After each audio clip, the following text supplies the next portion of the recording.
Hello, and welcome to our lecture today. We are going to look over the lecture notes provided with our e-text. Chapter 3, State and Empire in Eurasia and North Africa, 600 BCE and 600 CE. I think the title of this chapter is a bit misleading as you will see the scope of the lecture really goes beyond just these two regions, incorporating some aspects of China as well as the Indus River Valley. But I want you to think of this lecture in terms of empire and the beginning of this concept that continues to exist even in the 21st century, our era today. What is an empire? Well, an empire is a region, right? Um, that is supported by some sort of rule of government that is expanding outside of its boundaries. That's really the best definition of an empire. And we are going to see some empires will indeed have dictatorial rule, right? The development of the concept of an emperor. Other empires will have other systems of leadership or kingship that also develop there. But the concept of empire and that a community rather expands into other territories, sort of outside its specific borders, if you will, it is a really interesting concept, and it is very much linked to agriculture as well. What you see here is a example of Chinese empire at one of its broadest moments during its first empire, led by Emperor Qin.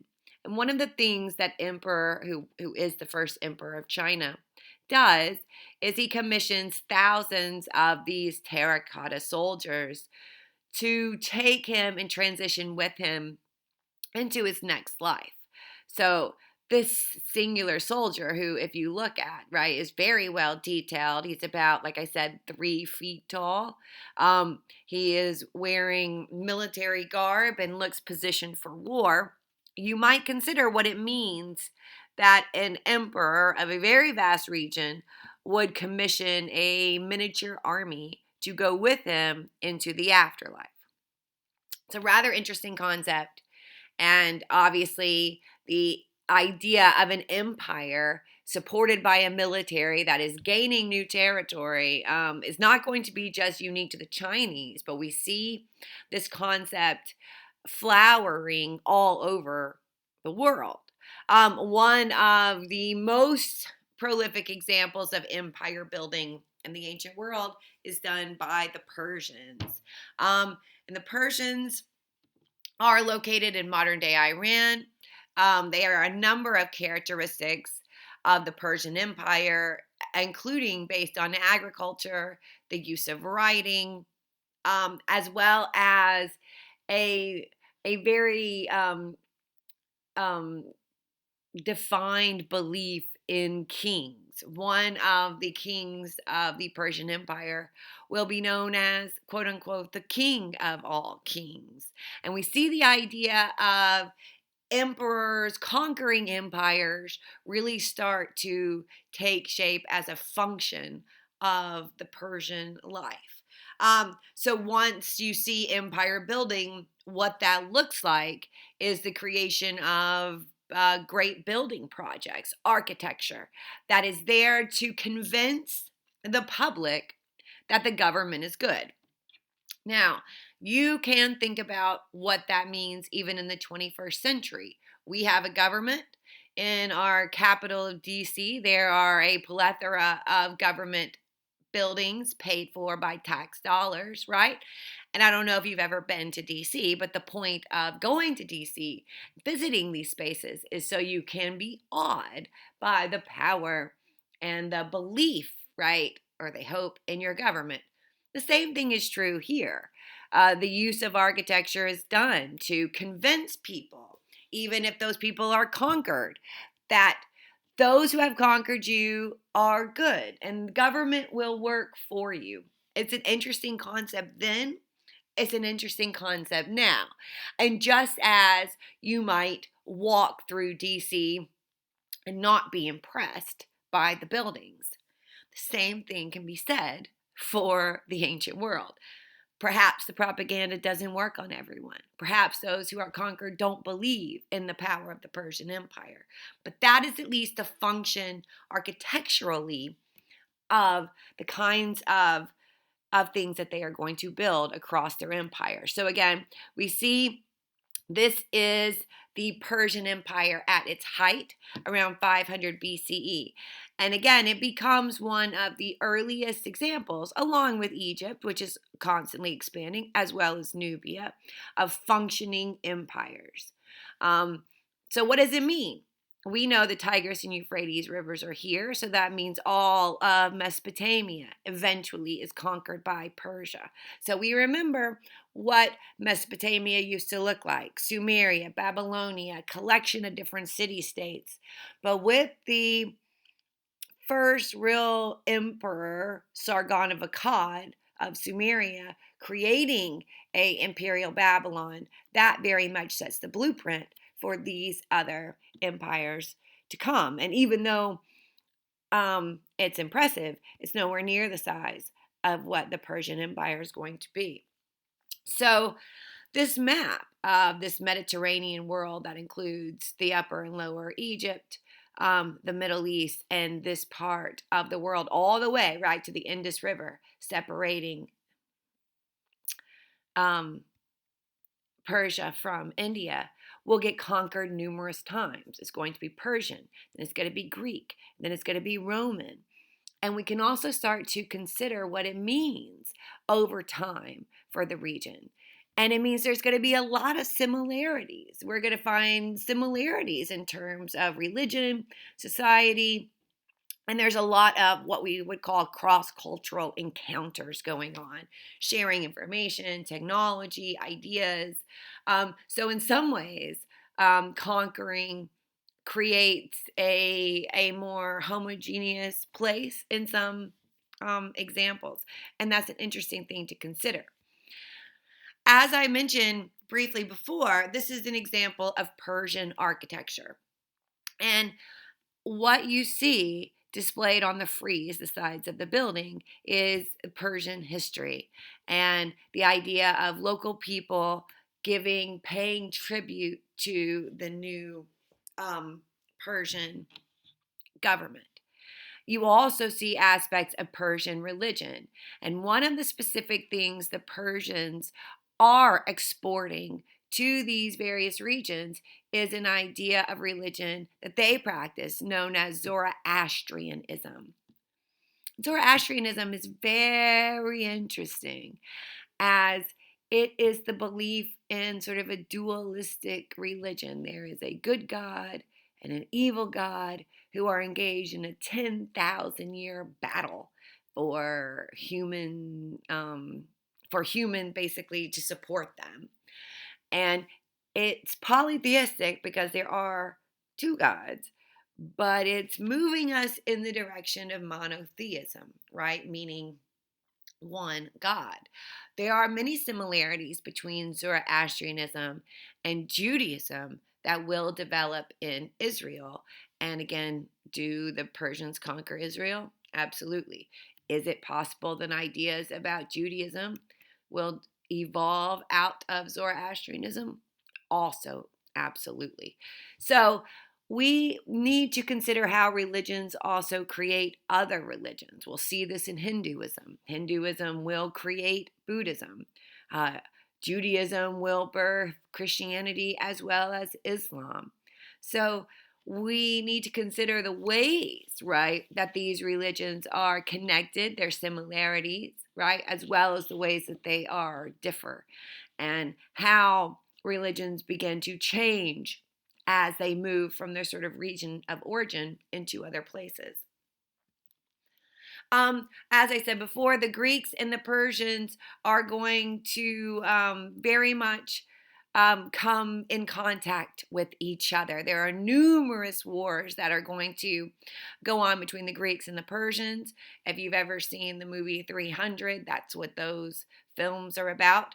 And at the time, Greece is not a unified empire, but it will become one over time, and in so doing, eventually conquer all of the Persian world. This term Hellenistic is used to define Greek culture and life as it develops outside of Greece. We will also see Greek ideas in terms of participatory democracy, as well as tyranny, exported to other parts of the Hellenistic world. So the Greeks are going to follow a similar idea of Persian Empire. First, the Greeks, just like ancient Sumeria, are a collection of city-states, right? And then eventually they are going to congeal into this dominant empire. The series of wars between the Greeks and the Persian are known as the Greco-Persian Wars. There is a east-west divide. There are different Greek city-states. Athens with a sort of radical idea of democracy, where you have a place like Sparta that is, like I said, tyrannical and militaristic. So different ideas of citizenship, different ideas of culture, different ideas of identity throughout these various Greek city-states.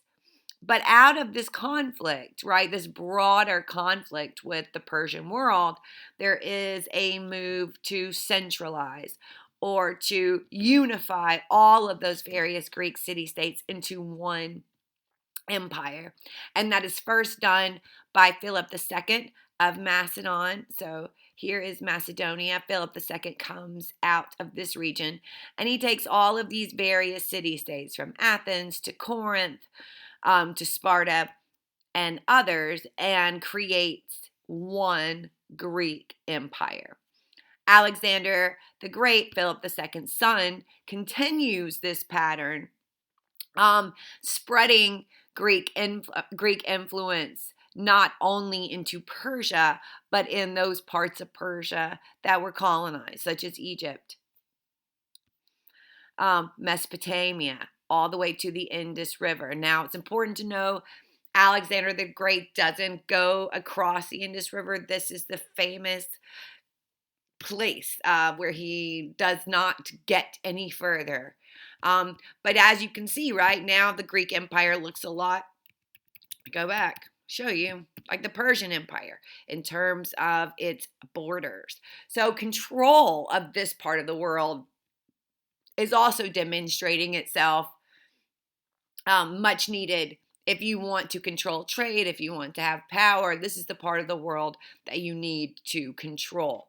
So Alexander the Great and the Greeks also sort of break this huge territory down in sort of 3 sections. Interestingly enough, we'll see the Romans do a similar thing. Here is an example of an illustration of Alexander the Great as he is famously taking his army into other parts of the world. What we also see is there will be sort of 2 large-scale competing empires that are very effective at controlling trade and really linking a strong, or creating a rather strong sense of identity in the process. So let's compare 2 of these large-scale empires, including the Roman and the Chinese. Excuse me. The Roman example is going to show us what happens when an area evolves from a collection of city-states into a republic, then into an empire. And these have different structures. In city-states, local control is given basically to powerful kings. In a republic, what happens is the ascension of representative democracy, meaning the use of senators and other elected leaders to cast your vote for you. A republic is best defined as a government without a king, right? So Rome will go from, like I said, a collection of city states mainly run by kings to a republic where senators are elected by the public to serve them, to an empire where a emperor has absolute control. So one of the reasons why so much focus is on Rome in the ancient world is because it straddled various types of governments. And we can see both the sort of good and the bad with various types of structures. Roman society, by the beginning of its imperial stage, will have become completely unequal. Typically, the idea is that the most equality we see in the Roman period is during the Republic. And we could also consider why that is. Roman society is changing as it becomes an empire. It becomes what is known as a society of beggars and millionaires, right? And there are many interesting parallels between the sort of height of the Roman Empire and contemporary America in terms of inequality, power, the use of religion, and a time where the Roman Empire is really engaged in nonstop warfare, even as it's proclaiming itself to be peaceful. So this is the extent of the Roman Empire by 117 Common Era. So about 2,000 years ago, this was the height of the Roman Empire. And again, looks a lot like the Persian Empire, which stopped here, right, and was also here. But now we've added all of North Africa, and you really see Western Europe as well as modern, what is England, a part of this vast region. In the East, we see something else emerging. China is also becoming an empire. So it goes from a collection of various city states, or what is known as feudal China, where there are kingdoms and landowners, but there is not one centralized state. The Chinese go through periods of civil war that are also creating conditions for empire to develop. So once there is one unified Chinese empire, it also becomes the example of a dictatorship where there is forced military service, there is the banning of books that disagree with the empire, there is the use of spies, there is the building of the Great Wall, right, which serves a duality of purposes. It keeps you out, but it also keeps you in. So under the first leadership of Emperor Qin, it becomes a highly repressive state. You are not allowed to dissent. You are not allowed to speak out against your government. And that really won't change for hundreds of years. We also know that the Chinese are engaged in military conquering, expanding its geographic borders, and on campaigns to control trade. Under the Han Empire, China has expanded its borders considerably into what is the Korean Peninsula, as well as moving in all the way very close, right, hitting other empires to its west. When we compare these empires, there's a number of similarities we might find, right? That as each empire becomes larger, there is more assimilation. There is a need to identify oneself as either Roman or Chinese. Language becomes a huge part of that, right? As these two territories cover vast regions, one of the ways to unify is by imposing an official language. In both instances, we see the emergence of a bureaucracy, i.e., government jobs, and a highly evolved administration for collecting taxes.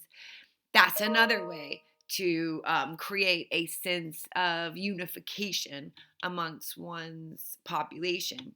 We can also look at some of the negative environmental effects in both of these examples.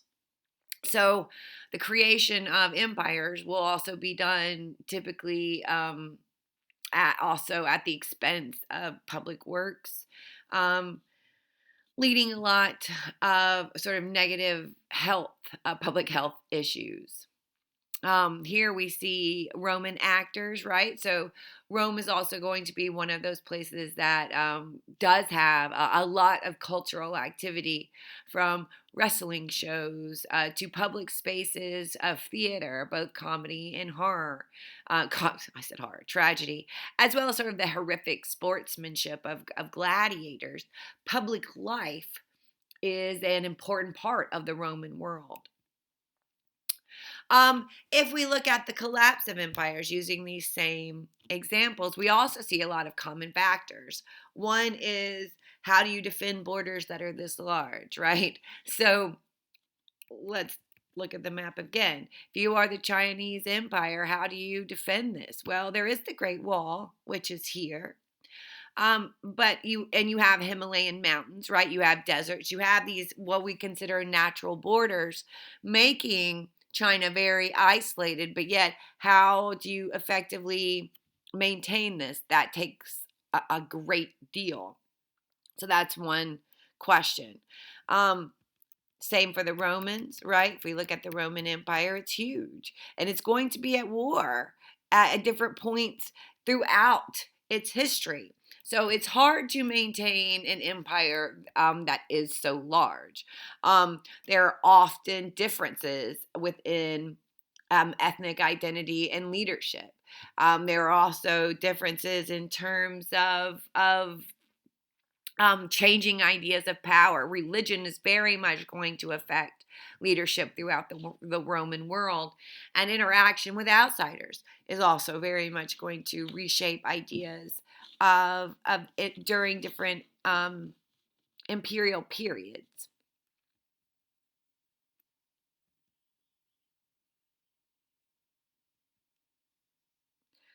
When we move our historical lens and focus it on India, we see a interesting case study. The idea of empire is much less pronounced in India than we're going to find in all of the areas that surround it.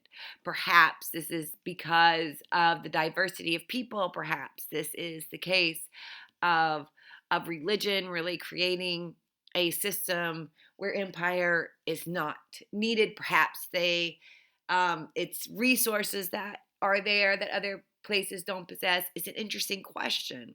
But here is the Indus River Valley. The Indus River, the Ganges River, are really creating conditions for agriculture and agriculturally based civilizations to emerge.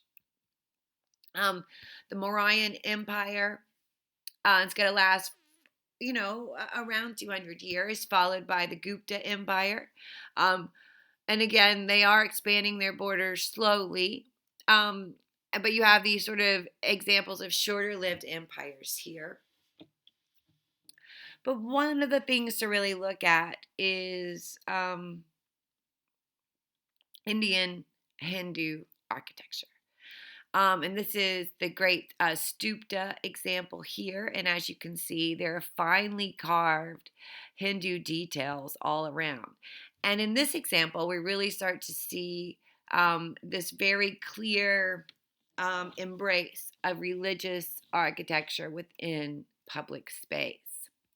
I'm going to stop here and let you peruse the rest of this PowerPoint. Oh, I'm almost done. Yourself, but consider to think about why India, what it means for India to create what is considered the most rigid caste system in the world. Yes, all the other empires we've discussed have social hierarchy. But the caste system that develops in India really is strikingly rigid in its inability for social mobility.